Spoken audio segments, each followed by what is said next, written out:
Oh, we're just gonna start with a laugh. Welcome back to the One Big Thing podcast. I'm your host, Steve Campbell. This is gonna be a great one today. I got real hot mics. I Well, got don't now. Dave. Now it's pressure. Now I'm like, Yes, I gotta really deliver. I got Dave Barnes, who has been oddly, weirdly, intimately connected to my life, as he was part of our wedding song, and I actually sang one of his songs to my wife at her wedding. The audio equipment wasn't that great, so it was like Yeah, you kind of heard a little bit, but you yeah. could see my face, Sounded and it like was. Aaron Neville. Is he still alive? Well, we love.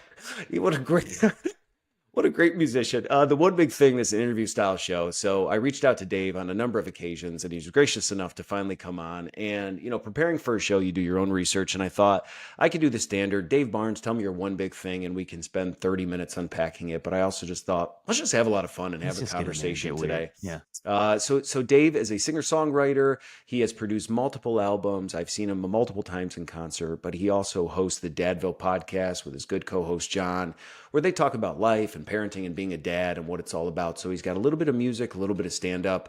Dave, is there anything I've butchered here at the beginning that people no, really need to know about you? no. You're killing it.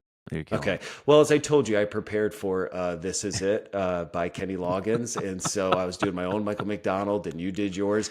And Yeah, he told me right before we came on, which I don't really know how you keep a straight face after you learn this, but he had dinner with Michael McDonald. So yeah, a big deal for me. It's like I had dinner with Michael McDonald by talking to you. yeah, But yeah. You have. You were there in spirit. but You but ate some fun. of those cheese sticks. Oh gosh, are you a big Mm. cheesesteak guy? No, I can get weird with cheese sticks. I have to let my kids order them though. Like if I order them, I feel like a lot of shame. But if the kids order them, then I have one or two. Like I didn't order them. Well, Those aren't well, real that's calories. part of like being a dad and a parent is like getting to live off your kids' plates, which no one Yeah, really speaks about. they're sort of like the refrigerator period of my Walter Payton, where I get to sort of slink behind them. They open and then I cut right through. You know what I mean? Yeah, and if you're not careful as a dad, you can end up looking like Brendan Oh, Fraser from The oh, Whale because you've just my, you've gone a little too far. one of the first things that my like doc told me when we had Ben, my oldest, was he was like, "Look, man, a couple of thoughts. You didn't ask for these, but a couple of thoughts. You're gonna want to eat. You're going to want to finish your kids' plates because one, if the food is good, obviously, but two, there's some weird like maternal thing, or I'm sorry, paternal thing, maybe maternal too, actually. Let's do both. You choose. Um, where you're just like, "Oh, it's just one more chicken nugget, or it's like just a couple more Chick-fil-A fries, and you'll just eat them." And he's like, "Don't do it. That is how you put the weight on. If you see dads, you're like, how has he gained so much weight? He's like, I'm telling you, I'm a doctor. That is how you do it. And so now it just got like burned into my brain. And so now and it's not that I don't do it, but I'm at least conscious of it, which makes me feel like halfway there, you know? You're Um, aware. So let me tell you a quick story. My wife told me that I need to be more aware one time in our marriage, and I said, Steph, oof. that's great, but I'm going to raise you one. I'm going to be aware that I need to be more aware Oh, because I'm just not aware. yeah. So I'm the there's same. a moment where I'm like walking through the house and I'm like, I feel like should I see something? And it's like that's level one for me. Not even like the thing that's dead in the center of the room, but it's just a conscious. I need to be aware that I need to be aware of something, I and I don't don't know know if what it I is. carry more shame is actually not the right word in this context, but like I just carry this weight of knowing, like I will watch Annie, my wife, mother and parent and navigate being a parent. And she is doing so many things. She's thinking about so many things. She is playing 4D chess with our life at all time. It is did he get the coat dry, and then he's got the practice. We got to make sure the shoes are good, and then what Christmas and what should we praying for the kids, and how I am thinking about me the entire time. And I noticed one time it was really embarrassing.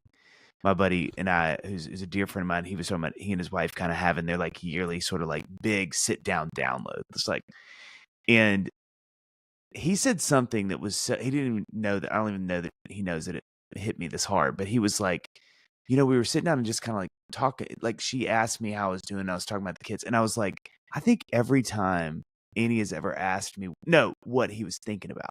His wife was like, "What have you been thinking about?" And he's like, "Yeah, I was thinking about my oldest and how he's doing." And I'm like, I think anytime Annie has ever asked me what I'm thinking about, It's always me. Like I'm always like, well, I was just thinking, like, I wonder if that song is really gonna. Should I add guitars or that show next week? Should I mean, and I was so embarrassed that like so little of my life. I'm like, I was thinking about, Sam, our youngest, and just like, how's he doing? She is doing all of that.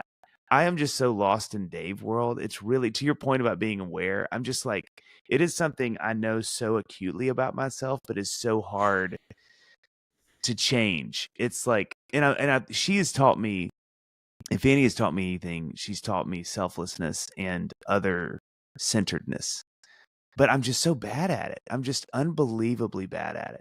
So when she calls your name is like the cry for help, but also the question like Dave, when you're sitting there, you just yell out 100%. 7 because you don't Let's don't pray. know That's what I do, and then it gets where us you right are in the where conversation, I've and you're taken just control. like first thought. So Oh, so that's super helpful, Dave. Obviously, I've kind of followed your journey. Why don't you tell people though that may not know you, if that's possible, how many kids do you have? We know your wife's name is Annie, but how many kids have we got?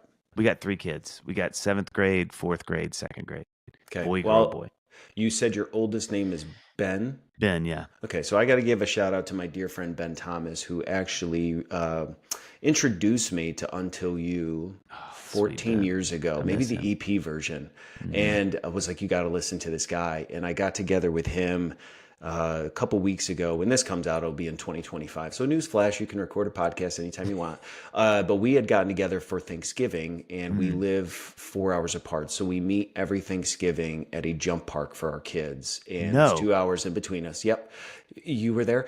And we get together. That's amazing. I love this. And because when I lived in upstate New York, we were 12 hours away. And so we spent, I don't know, 3 months together for Christian leadership training. We were both college athletes. And so they got us all together in a frat house. The men were upstairs, the women were on the bottom. And thank you, Jesus. And we got together for 3 months to learn about the Lord, but to also just grow in discipleship. And him and I, like, you ever just meet somebody and you're like, we weren't roommates, but it's like we're best friends. We both got jobs at McDonald's because we thought we're never going to work at McDonald's a day in our life. I was the drive-through guy. He was the ice cream guy, and the stories I have. Those are power positions. I have to interject because Ben, I know, is going to listen to this episode, and he will laugh because we always laugh about it. But something happened where I don't know if it's just we were so mature as McDonald's employees that the managers would just like leave. Like everyone would leave the store. It was like, the room. We actually got 2 people that went to college and know what they're doing. So somebody had ordered an ice cream cone. And it's when you're working at McDonald's and you lower the level, you have to raise the level back up to stop the machine. And McDonald's, which is true of a lot of things in life, by the way, that we miss. McDonald's had an unbelievable playlist every day. And I want to say Rock With You by Michael Jackson was playing. And we just got done making an ice cream cone lever down. And here's like him and I, we're vibing in the kitchen. We're dancing. Rock With You. Turn around, the ice cream is spewing out ice cream. We never lifted the lever and no one is in the restaurant. And for 3 minutes, it was like the Titanic scene where it was just white cream all over the floor and him and I panicking, trying to clean ice cream at McDonald's. And thank you, Jesus, no one walked in the door, no one left. It was just him and I, and it was this moment. So long story short, we get together now every year at Thanksgiving because he's got 5 kids and I've got 4. And it's just very cool because I remember dreaming with him when we were in Colorado about someday we're going to get married and someday we're going to be best friends and live on the same cul-de-sac. Dream hasn't fully... But we meet up in Kentucky and we get with each other. So when I was with him, he said, hey, reach out to Dave one more time. And I thought, all right, I'm going to throw a Hail Mary, a DM on Instagram and see if he'll respond. And I saw the bubbles and I said, Ben, something's happening. And you got back to me and said, hey, go through my manager and stuff. So Ben Thomas, you partner are as much of this podcast as my dinner with Michael McDonald. So if the 4 of us can get together at some point, worlds might collide. So you got 3 kids, you got your wife Annie, you got the Dadville podcast, you write a lot of songs. This was a curious question that I had for you. Your lyrics are super, super powerful. And you write a lot about your kids and your family and these Christmas albums, but you also said that you're very me-centered. And I wonder if this is something that with content creators, with podcasters, you can be so into what you do in making a great podcast with a Dave Barnes. And then when it's with like the people that you're talking about, you're not given the same effort or you're just not as present, but when you like talk about them or sing about them, like you come to life. Do you ever like struggle or have your own self-doubt about yourself that you can write these songs about your kids, but then when they're actually with you, it's not that you don't love your kids or like you don't cherish the moments, but it's not that you're fake either, but like I can come on a podcast and talk about how wonderful my children are, and then they bust through the door after school, and I'm like, oh gosh, like give me a break. Oh yeah. Like, is there ever that tension of when you're a singer-songwriter or recording the podcast? Like, what has been the most revealing thing to you about balancing like recording songs, recording podcasts, and then just like actually being a dad and a husband? Yeah, it's easy to paint a picture of yourself that's very one dimensional, or it just represents one part of one aspect or angle of the of the whole thing. And so I think, trying to be honest, trying to not over romanticize yourself is tricky, because you there's an honesty that's encouraging to listen to and is empowering and is vulnerable and draws people in. But there's also an honesty where people are like, oh man, what a schmuck. You know what I mean? So I think, that's what's hard about, I think, artistry is you're trying to be honest, but you also know that, there's a certain honesty that works, and then there's one that kind of doesn't. And so, and the funny thing is like my wife, I mean, it's hysterical. It's one of the reasons I love her so much, but I mean, she loves what I do. She thinks it's great, but she kind of, she's just not super interested in all the love songs. And you would think that, like, someone that's written as many as I have, and, to your point where, people have used them in their weddings and stuff, I think people can think like, oh my God, I mean, does she just Melt? love Does all she these? melt? And she likes them. I'm not at all throwing her under the bus. I mean, she's very encouraging and definitely my biggest supporter, but it's a job. And I think for her, it's kind of like, yeah, it's great. Now, could you go outside and cook the salmon? We just need it. We're kind of waiting on you. I'm like, yeah, but then the chorus goes like, she's like, no, it's all of it. But still, we're all hungry. So if we could just kind of wrap this up and get the. And so I think there's a point where it is a job too. And I think that's where you have to kind of, weigh these things with their appropriate weight and how they factor into your life and how much time you give them and how important they really are, and I think that's where it gets kind of tricky, is because, it can be a lot over romanticized when, it's also work. It's kind of like at some point it's a song you've sung 2,000 times and you love it, but you're kind of like, yeah, it's like a thing. It's another thing that I sort of sell and put out there in the world, and people like it, and I'm glad to do it. But it's also just kind of a thing, So Stephen Day, who, dude, I freaking love, and I Mhm. had him on the show, and it like surreal for me. Like even having you on and even Stephen Day on camera with me, and like he had talked about something. I wonder if this has been your experience. He's like, when you are, oh, hat mode. If you guys want, you can also watch this video on Yeah, YouTube. I'll let's see. share a link. But Dave just Let's put a see. hat on, and he I just did. Now this is like serious R&B talk. Dave. Wow, this is Yeah.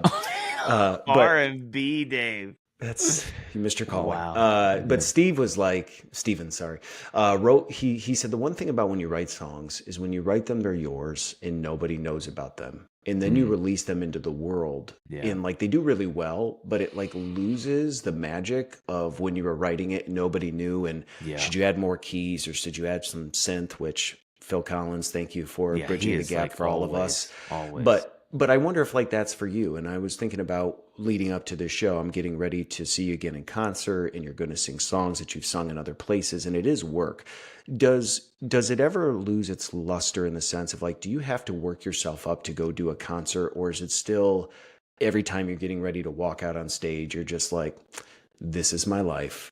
I'm going to go crush it. Or like, is it the same feelings that people that have 9 to 5s have, where it's like, oh, I got to show up at the office, like all these years into it? Is there just maybe feelings that now you're having that you just never thought when you first started post college, like that you're having today? Yeah, that's a really great question. I think like there's a lot of this that, well, you know what? There's nothing new under the sun, first of all, and so I think I would be doing the human existence a disservice by trying to make some specific struggle to what I do, because there's nothing. Everybody struggles with these things. Um, but I do think, once you've done this enough, it's like it does get a little jobby. Like shows can get, you just sort of go, yeah, it's another night, another show. But I will say this, and this sounds like I'm I'm potentially backtracking and or like zhuzhing the answer a bit. But it feels like about the first or second song, it's like, oh man, this is fun. Like these people are here. You kind of hear the first applause or people yelling curse words at you, whatever your show is like. And then it's like something gets activated. It's kind of like, oh man, we're up here. It's like, I said this a couple times in my last few shows, and it's true. I kind of have these moments where I'll sort of get lost in the show. Like, you're playing and I'm listening to what my band is doing, or my buddy Dustin who plays piano with me. And I'll kind of look up and go like, oh man, there's like people here, which is great. That's like, you want to be at that place, because the place you don't want to be is like, did we eat already? God, that Thai place is down the street. Like in the middle of a song, you're like, but you're like, man, I'm still a little hungry. I wonder if we'll have time to get something. Like that's not where you want to be, is where you're kind of like doing your job as opposed to really being in the moment, performing and doing these things. But I think thankfully it's really rare that where it's like a show where I'm kind of like, man, I just wasn't there. I was just kind of doing my thing and moving on. I think one thing that helps with that with me is, I think because my banter, like when I talk, I'm trying to sort of go a little bit with what the room is giving me. And so it sort of always pulls me back into the now, where I think I'm always amazed. And I think it's probably why I never toured more or really hit the road like really, really hard, like a lot of my friends did. I just can't do the monotony thing. Like, I'm not good at, like, I heard a great, I'm a big Arsenal fan. It's a soccer football team, if you will, in London. And there's a guy named Dennis Bergkamp who's like a legend there, and he's from the Netherlands. But they were talking about his practicing, and he's he's got a statue outside the stadium. He's like that guy, he's like one of the greats. And they were just talking about him practicing, and they're like, he would go do the same shot 75 times, like after practice is done. Everybody's in there showered and driving home, and he's still in the field just trying to get the curl right on this direct kick or indirect, whatever. And it's like that. I don't have that. That's not built into my thing. And so I think for me, I'm kind of like, I love spontaneity. I love kind of like, where's this going to go? The minute something gets too monotonous, I immediately disengage. And so I think one of the things about like my friends who do it a lot is like, I remember talking to my friends where he's like, his whole show is on a metronome, which means like even when he's talking, there's a click in his ear for the tempo of the next song. And he knows that I've got 20 clicks before the song starts. So I got to say just enough, and I know what I'm going to say, and it's well rehearsed. And that's amazing. And a lot of big tours do that because you're on the grid. Like, Yeah. you got to do it. You got 10 people behind you. They're looking at you going like, we need to know exactly when the downbeat is. So you can't just kind of riff, you can't kind of go like, and then turn around and go, because if you do that every song, the set starts to get a little, everybody's just kind of sitting there waiting. Yeah. Clunky. But I think for me, that's what I like the most, is just sort of this feeling of like, where's this going to go? If somebody laughs weird, oh my gosh, okay, now I can make a joke, and now we're off and we're having fun and we're talking, and then here's a song. And so I think for me, it sort of keeps me in the moment. It keeps it from feeling like a job. It keeps it feeling like every night is its own experience that has a unique flavor, and who knows where the night can go. And so it helps it feeling not quite as jobby. It's like, no, remember Knoxville last time, that guy, and then we did the thing, or I tripped walking out, and oh my gosh, that was so fun, because then my drummer laughed, and we laughed about that on stage, and it feels like you guys are getting something unique, and I'm getting something unique, and it keeps me really interested that way. Yeah. So I'll be the guy in the crowd the next time you trip, where it's like fake. That's This is not fake. You stand up, look at me. You just face the crowd. This is inauthentic. I'm paying for something that's manufactured. I've done presentations, and you find lines that deliver, the timing, the execution. And I, the one thing that I messaged you about is, I don't think, even when I started podcasting, I mean, I went to school to be a social studies teacher. Yeah. And, now I've been in business for 12 years and started podcasting 4 years ago with my co-host, which is one, monster in and of itself, having another human being that you have to read each other. But then I started this show a year and a half ago and have 45 episodes with, people from the NFL, Peloton, musicians, and, you have this human element. And one thing you guys talked about on the show is, like, I don't think people realize how challenging podcasting is, but that how you can also, like, when I hear you say, like, playing a show and thinking about Thai food, you can become so, I don't want to say good at something, but so rehearsed that your brain can do simultaneously other things because you're not really in the moment. Even podcasting, Yeah. like you can turn your mic on and, go through your bit and like have a conversation, but there's also this like process of like really being mindful about one thing you said on your show, which is like I've had to learn as a host when to interject, because my Mm, brain does go a mile a minute as somebody's mm. talking. It's like, we could talk about that, and then we could talk about this, and like this will change somebody's life. And sometimes it's just like, make content you want to enjoy. Yeah. But the one thing that I was thinking about that's funny, like different from the world of sports, you were talking about your, soccer hero you look to and how he did 75 shots after practice, and my brain's stupid. I'm thinking about like, what if that was like all of us in our real jobs, Mm. like sending 75 drafted emails, like just practicing, because you didn't do it very well. It's like, Can hey, I tell Dave, you, it's too much. Hi, uh, Dave. Wait, I sup, Dave? one of the best reprimands I've ever gotten that really changed. This is really small but true. Because I've got this in me. Is I sent an email early days of my career, early days. And like I said, I'm pretty one track minded. I'm pretty like pit bullish when I sort of make a decision, which is sometimes great and sometimes really frustrating. But there was a girlfriend of mine who went to a school and they wanted to have me come play. And so she had reached out and she's like, hey, like, let me know what it costs. We'd love to have you do this thing. And so, but she asked, like, then she had a second paragraph that was like, hey, and how's this going? And how's your family? And whatever, because we were friends. So then I emailed her back and I just said, like, whatever. Sounds great. Would love to play. This is kind of what I'm thinking. What dates are you thinking? And she emailed back and was like, thanks so much for asking. I'm great too. Here's what's going on. And I was like, oh my God, I'm such an idiot. Because I mean, I had just gotten She straight to the seems high point. maintenance. Yeah, She did. Yeah, we didn't there's healing. really That's continue a that's friendship after that's that. on her. Yeah, that's on her. But it was funny because I had to learn like, oh yeah, like there's bedside manner to things. There's like, there's a way to. So I could have used probably 50 drafts in my emails earlier. Even now, I have to like, I'll sort of get my point out, and then I'm like, all right, now back up. Let's be empathetic and be a human now, where it's not just like, But now we have AI for that. yeah, no, Hey, it's just I'm gonna I'm tell me really how to do it. bad computer at writing as a human being. So could Yeah, you add as many emojis make and me a good. empathy Yeah, throughout this email that yeah. was like, Dave, look forward to recording, and now it's actually a 10,000 word email over Dave, I'm so expressing. excited about your musical offerings, and then we get to recount the, yeah. That But I stuff. think that raises a great. Let's talk about it. How do you recognize authenticity today? And I think whether you're a musician, you in your world, you have fans that come to see you and maybe they wait outside or they want to see you.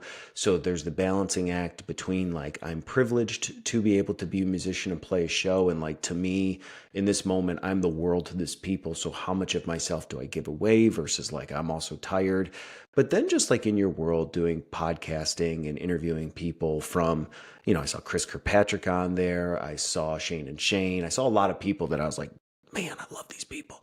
You also through podcasting get very real with people when you interview Mm, them. And what has shocked me the most is how, like you said, your second song in a set, it's usually about 15 minutes into a podcast where my face gets a little less red. I start to settle in and I'm like, all right, I kind of belong here in this conversation. mm, And then there's a sweetness to it where I'm like, man, Dave Barnes is a human being just like me. mm, And I realized like I had appreciated him. I looked up to him as an Arsenal fan or in basketball or in football. And then we get into it and it's like, man, this guy's got insecurities or this girl's got mm, insecurities just like I do and like mm, struggles. And it's like mm, more so for me, like, all right, Lord, how do I bring to everyday people real conversations with people we all look up to that mm. are struggling as dads and as moms? And I think the problem is like recognizing what's real today Yeah, with social media and AI creation and videos where it's like 15 years ago, if you saw a reel, you'd be like, man, that's person spent 3 hours on lighting yeah, and on words. And now yeah. it's like, Right. no, they actually today just put into AI software and said, make this video. And it's gotten like, even in my world, man, I have people that reach out to me from Pakistan and Siberia that are like, Mr. Steve, I would love to make your podcast famous for $34 a month. I can promote your show.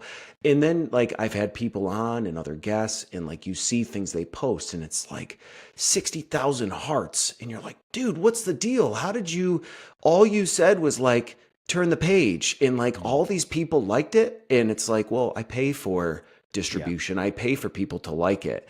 And then like the comments is even trippier to me, that these are these real people that are like, wow, Dave, this is so good. And it's like, is that a bot? So like, even just in your world, like, how do you recognize authenticity? And is there anything that like you've learned about how to spot things, or just guard yourself from, I don't know, what you see every day on your phone or scrolling through Mm. social media?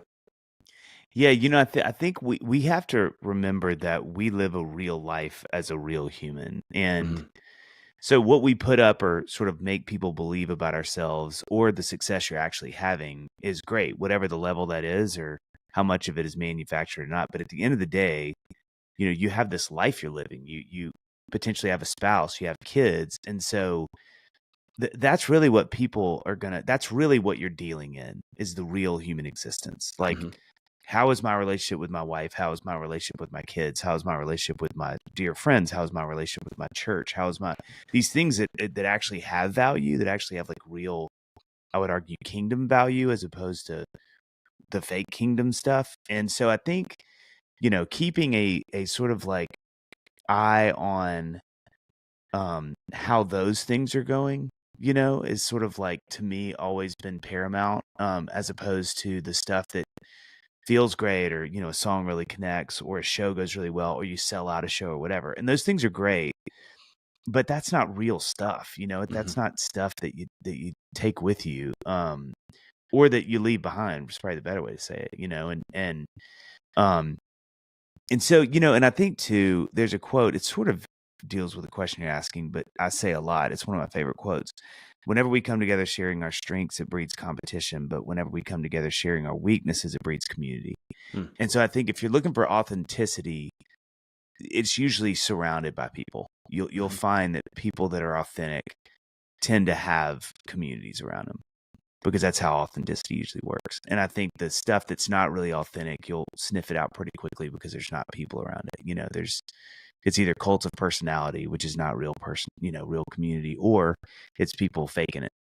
And I think that stuff tends to get figured out pretty quickly, and or when it's out of fashion, that tends to go away. So even if it is sort of working in a way, if it's not real, it tends to, as the waves of culture shift, so goes those people.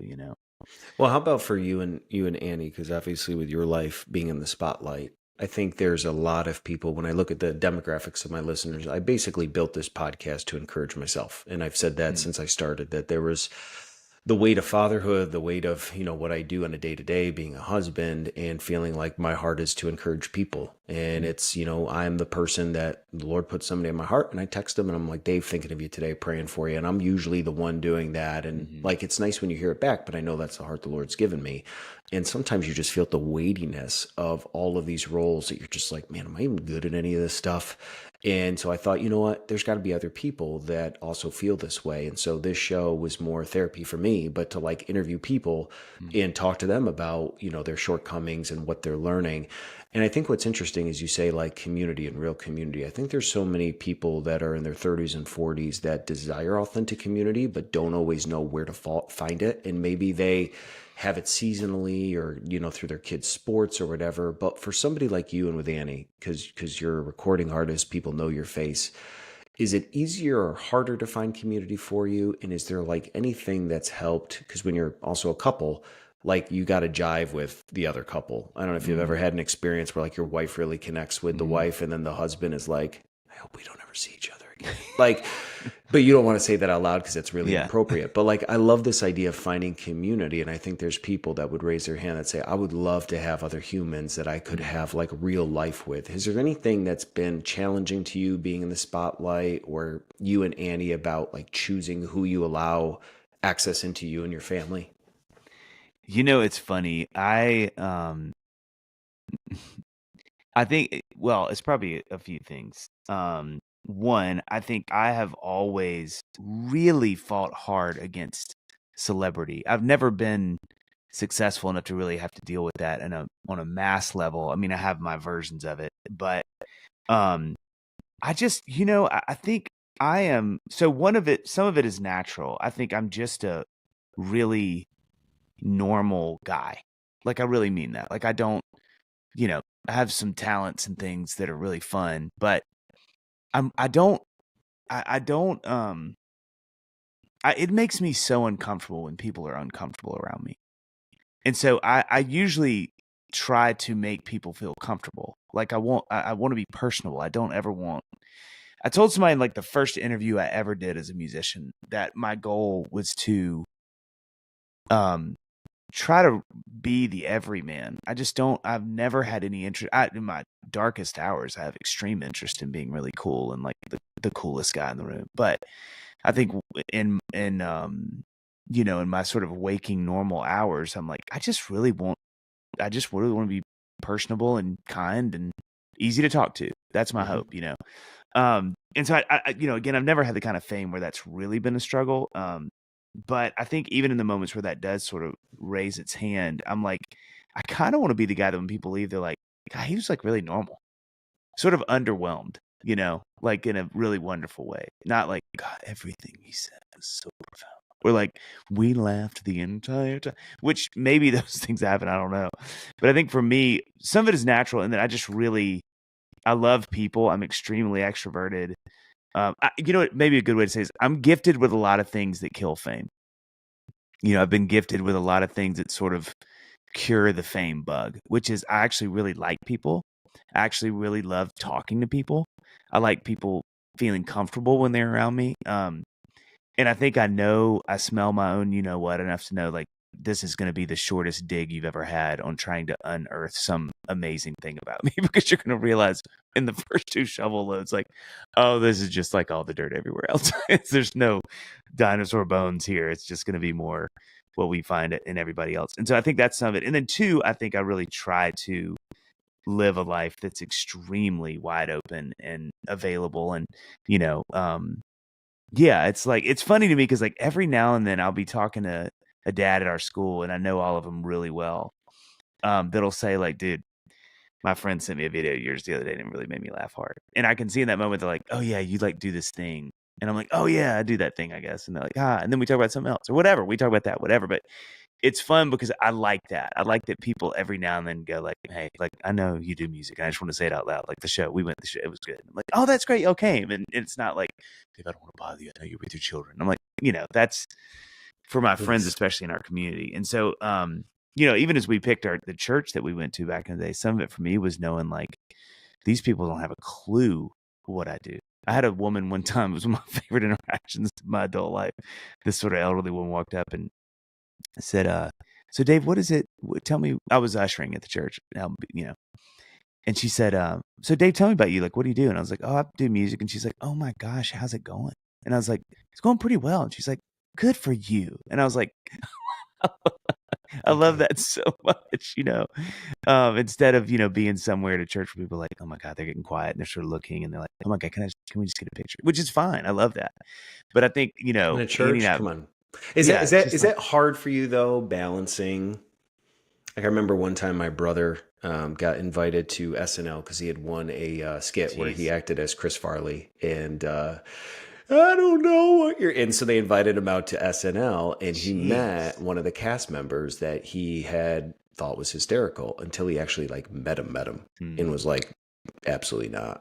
He Yeah. used he used a strong word, but he was like, that guy is not good. Yeah. And like I wonder if that's the idolization that a lot of us have, where you look to people that make you laugh, or you watch their videos, or you watch them in sports, and it's almost like this weird, like if only I could live a day in their shoes or meet them someday or whatever. And then you can idolize them to the point that when you meet them, you're almost disappointed Hmm. because they're not making you laugh the entire time, Yeah. or they're not carrying this weight, or like you're beating your kid as you say hello to them and you're like, oh, you're a real dad like me. So like, how do you also balance the expectations of you actually do have real fans, which is different than a Yeah. friend or a dad at the bus stop who's like, are you, hey, Yeah. have you ever played a guitar? Like, are you that guy? Versus like, oh my gosh, you're tattooed on my rib Yeah. cage. Yeah. Yeah. And Yeah. you're Yeah. Yeah. like, okay, wow, yeah. Like, Yeah. how is that balancing when you do meet somebody who's paid money to come see you and they want you to come to their wedding or do whatever? Like, how do you stay real as Dave, but then also bridge that gap to, hey, I appreciate you, but like, you gotta stop right here. Like, this is going too far. Like, has that ever been an issue for you? I mean, not it's what everybody says. The only time it ever gets weird, and it never does. I mean, this has happened 3 times in my life. I'm not lying. It never happens to me. Is when people demand something. That's just like that's tricky. When you catch somebody in a moment where they're kind of like, "Hey, take a picture. Come here." And I'm like, yeah, okay, this is the only time you're gonna feel some energy from me because it's like I'm not your lackey. Like I will take 100 pictures with you and we will laugh and I'm very personable. But the demand thing, and that's what I see with a lot of my celebrity, like real celebrity friends, is like that is tough when people kind of come in and they're like, hey, come here and do this. Do And it, it's like, clown. yeah, or like, hey, sing something. And they start the video and you're like, wait, hold on. I'm And in it's not, Walmart. yeah, that's right. How'd you get into my house?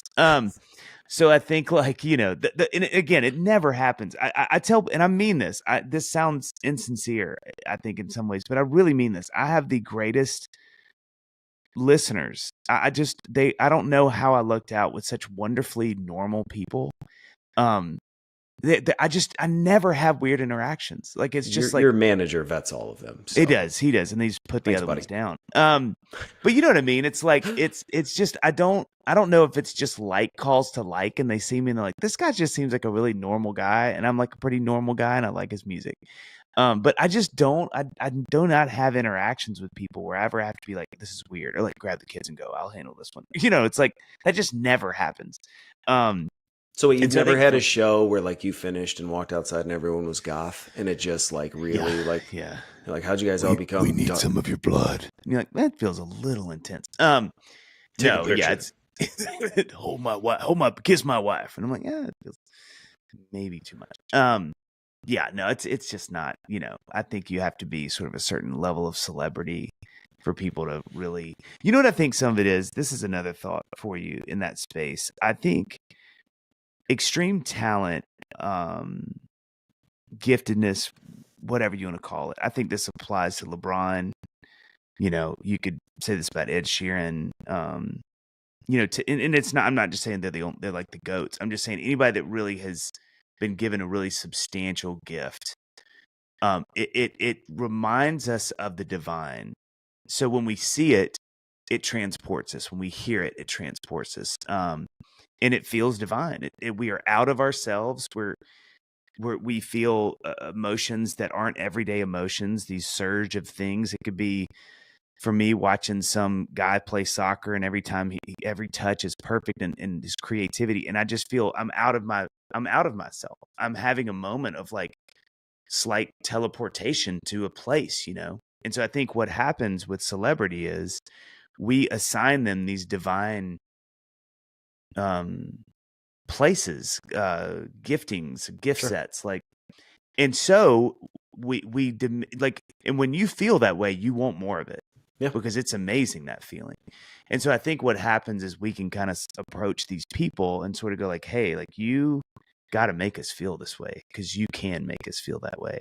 And I think like that's where a lot of problems start. And I feel for people who have those kind of giftings and gift sets, because it's like, it's that's where your questions are especially pointed, is that sort of gift setted group, of that jet set of people, where it's like when you really are that good at something that people are like, no, you don't have a choice. You have to give us this, But what we really are wanting is God in that moment, which sounds crazy, but it's true. Like we want that divine feeling, that out of body, that sort of weird, like existential moment where it's like I don't feel the weight of myself. I'm so transfixed on this thing that feels so unique and singular that's what I want. And it's like, those are great. That's why we all love these things. That's why we love music, why we love sports, why we love movies, why we love name it. But it's unfair to go to those people and then say, be divine, because they aren't, I mean, we are, and that we're eternal, but we're not divine in that way, So I think that's where the breakdown can happen, is where we misappropriate these giftings and expect these things from people that are at best just conduits for something, that is not of themselves. Well, I think it's hard today too, because you think about 20 years ago, we didn't have, every time you open up your Instagram, Dave Barnes or LeBron, like doing a selfie, walking around, making a video. And it's like, you feel super connected to people, but you realize like you're not that close to Yeah. them, but it feels Yeah. that way. And when you work with people that love content development, they're like, Yeah. find ways to become really real to people. Post pictures of Yeah. your kids, do a selfie at Kroger, like walk around, also have the curated stuff. And so maybe there's also just this feeling of, as fans or of sports or of music, people feeling like, man, I feel like I know Dave. That's I it. feel like That's a lot of it. I feel Yeah. like if we met at Starbucks, or it's like I told Ben. Ben's like, dude, what are you gonna do when you talk to Dave? I was like, well, here's the reality, Ben. We're gonna become best friends, and he's gonna ask me to come hang We're out. gonna meet up at the jump park, We're gonna and record an album, and it's gonna be just life full circle. That's how God yeah. works, bud. You Which dream great is dreams. really is it's a compliment, because I think like one of my dear friends years ago when I started playing music, he's an extremely gifted singer-songwriter, and he was telling me, I wrote it down and I still remember this quote. He said, "My favorite bands are the ones that after you watch them play, you want to go get dinner with them." And it sounds really so. Well, of course you do. They're famous, and it's like, no, I think it means that you just are like, I just want to like hang around. It just feels like we would be friends. I think that's the compelling energy behind those sentiments. And so it's like, for me, that's the best I can do, is just hope that people, you know, hear me and enjoy me in a way that they go, God, it'd just be fun to go get like lunch with him and chit chat. I listen to this podcast called The Rest Is History, and it's so geeky, but I literally was listening to one this morning, and I was like, I like these guys. I just like them. I just think they're fun. They're really knowledgeable, but they're just really great at what they do. And I'm like, I just love to go get dinner with these guys. I don't even know what we talk about, but I mean, that's that thing. That's the thing, right? It's that thing where I think because of social media, there's 100 million of those now where, and so I think the trick is, like you said so well, you can really get duped into feeling like, oh, I know these people. Like, these are people that I know well. And because you listen to them talk so much and you get these little insights into who they are. And that's a tricky place to be, because obviously you don't. And they may not even be like that, And so we all live in this really weird world now where you're having to discern these really interesting feelings or connections that aren't real feelings or connections. Well, and with me, because of what I do, like coming from not a small town, I'm not like a small town kid, but people see the reels I put out of me and like Kane, who's the Knoxville mayor, like recording with him is kind of surreal. And they see these videos of him and I on a grid, and it's like, dude, how was Kane? And it's like, well, we did it virtually. It's not like I was in the ring with him, Yeah. and he was tombstoning me the entire time. And I was like, we're doing it. We're doing it, Glenn.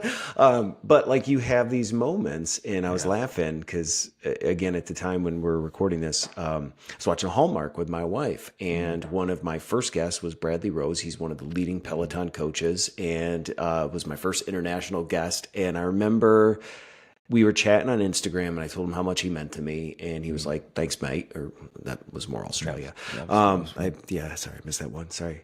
But he came on, and you have these moments where, when you're familiar with Riverside, it says like Bradley Rose is in the waiting room, and you have these moments where you're like, "Been here before. I've been here before. I've been here before. I've been here before." Let him in. "Hello, Bradley. Top of the morning. I don't know why I just said that to you." Yeah. And he signs on, and you have your little bit of banter before you Yeah. record, and then you just like get into it. Mhm. And you're recording, and you're like, we're doing it, man. And so my wife and I are watching Hallmark, and we turn on One Royal Holiday, and it's just like Bradley throughout. And I had this like weird connection to a Hallmark that I've never had, where I'm on the couch and I'm like, "Oh, Bradley," like after a line, and I'm like, Crazy, but that's so Bradley. That was a line in a movie.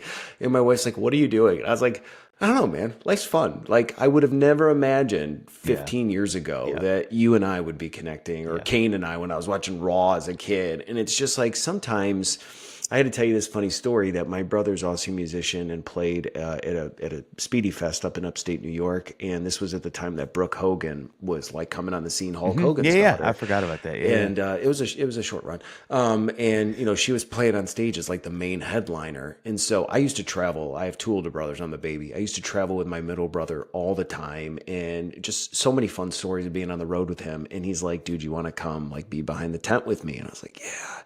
Didn't know Hulk Hogan was going to be behind the tent with him, brother, like in his sleeves, right? He's freaking bigger like than you can ever imagine. And this guy comes in, he's like, "Hulkamania," heavy set guy, rips his shirt off in front of Hulk, and his whole back is Hulk Hogan in red and yellow tattooed. Like, could you imagine if that was like everyday No, people having everyday no, experiences? no. Like, when you have a level of fame, like you expect that.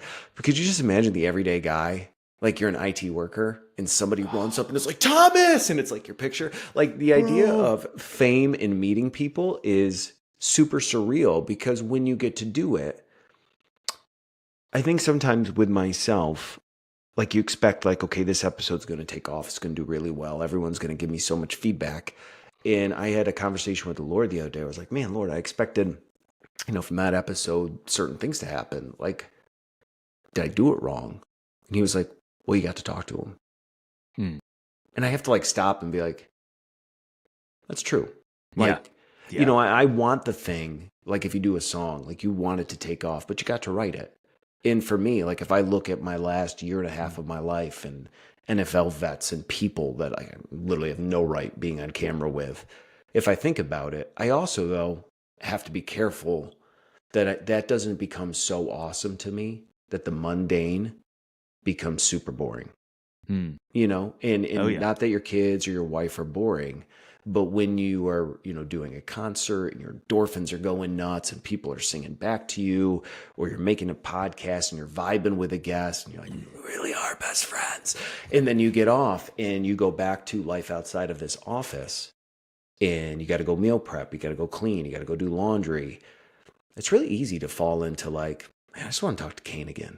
Like, like it's a drug, but it is in a way. And so, like, I Yeah. don't think people really understand that balancing act of when you create music or you create movies, just not letting the actual blessings that God has given us and our spouses and our kids. And so, I wanted to, in the last few minutes that we have with you, give you space to talk about the Dadville podcast, because I think there are a lot of dads out there that are looking for community. And so, why don't you just briefly talk about, why the Dadville podcast was started, how far into it, and maybe just one of the coolest things you've learned doing this podcast with guests and with Jon that like you never assumed when you started this journey all these years later.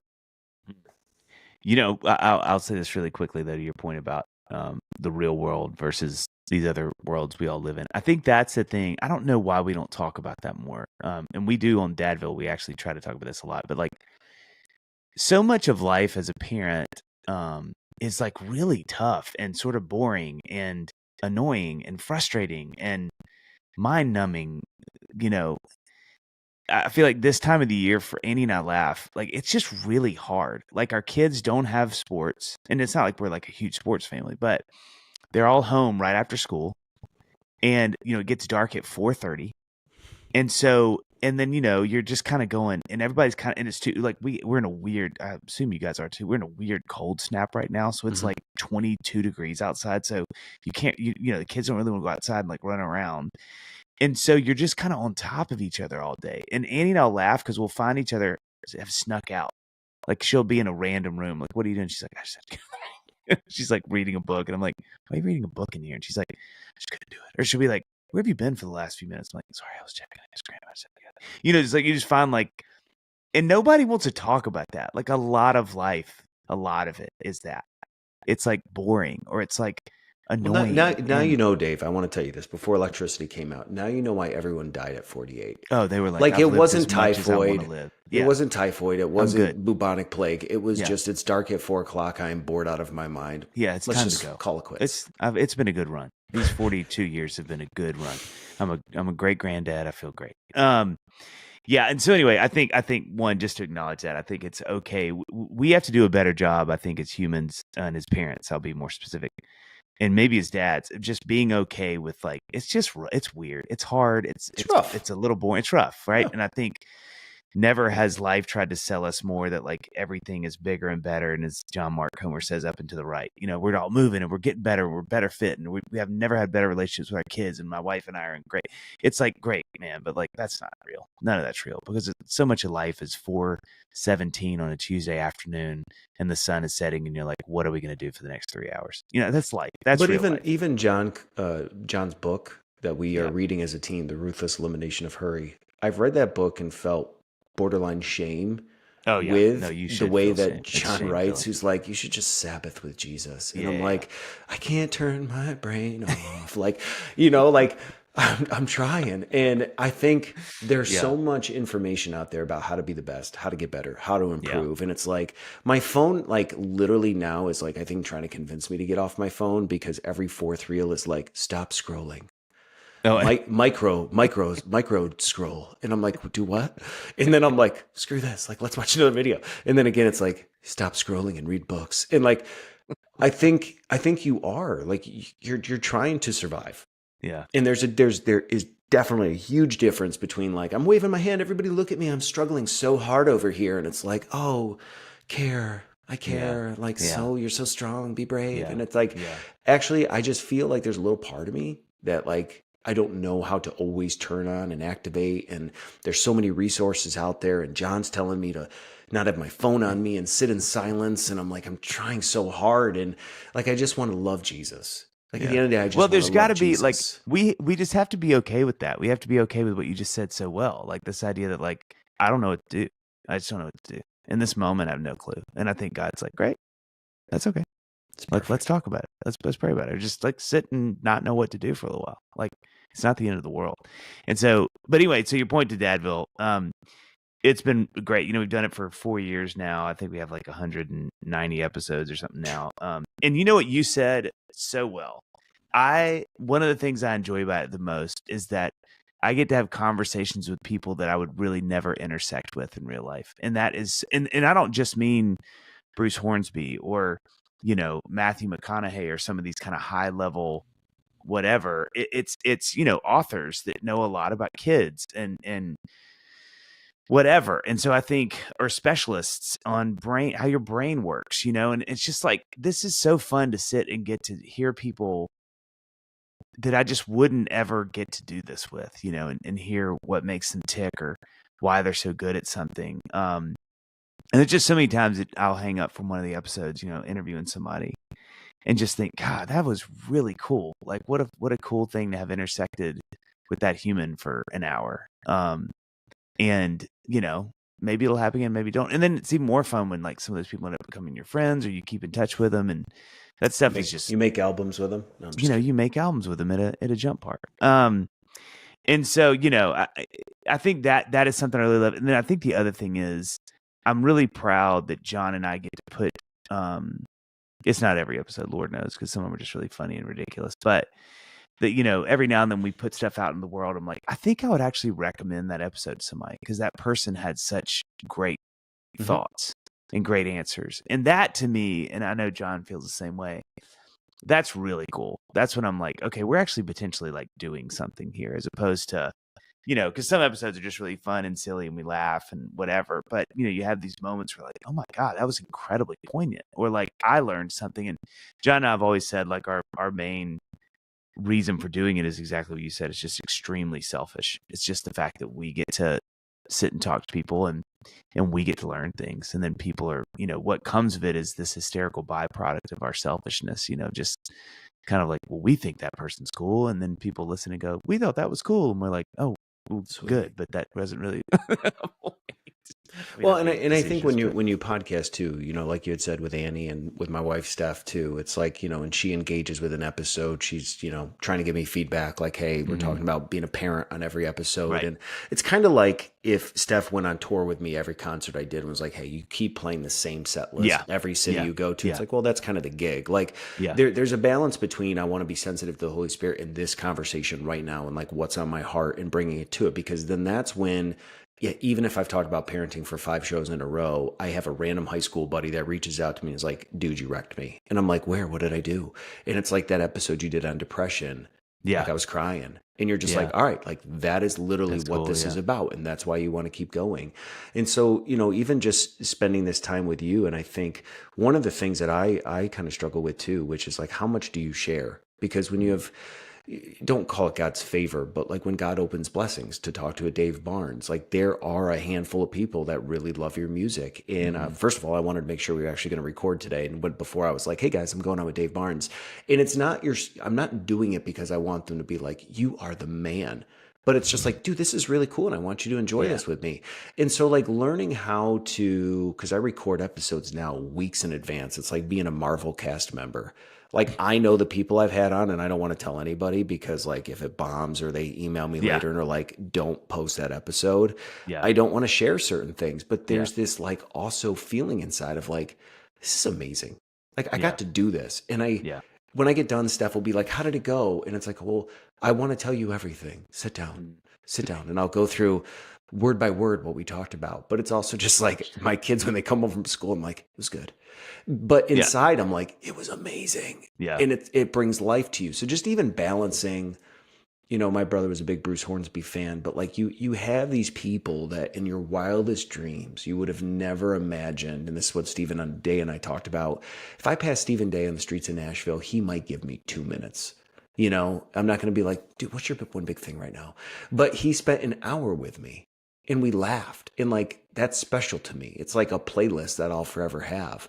But it's just like also balancing the people in my world and those that are championing me and those that love me. Like, how much do I share with them before I'm just like bragging? But it's more, I'm excited, you know, and like you want to share it all with them. And so there is this when you podcast, there's people that are really close to you that give you feedback and they want things from you. But then there's also just this other world of people you're never going to meet that are like, you know, Dave, John, you guys changed my life as a dad. And so I want to encourage everybody, as I told you, we'd record for a half hour and here we are 55 minutes in. So thank you for standing by. I think if you are a dad, if you are a parent and if you love banter, Dadville is a great show to get, you know, and that's what I think I appreciate is I felt a part of the conversation and I laughed with you guys, but then you also bring on these people that really do want to inspire you.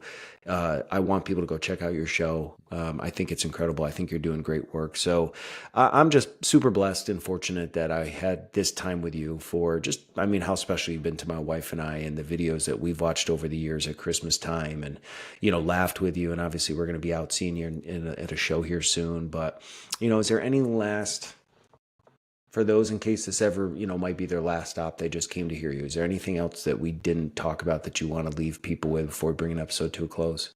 I don't think so. I was going to say, if you say no, it's going to be super awkward. All right. Anyway, well, Dave Barnes, World Changer, has been just really great. And, you know, I'll have in the show notes. Yeah, I'll have in the show notes date, you know, information so you can connect with him. Follow him on Instagram if you need a good laugh in life. But partner, this was a lot of fun.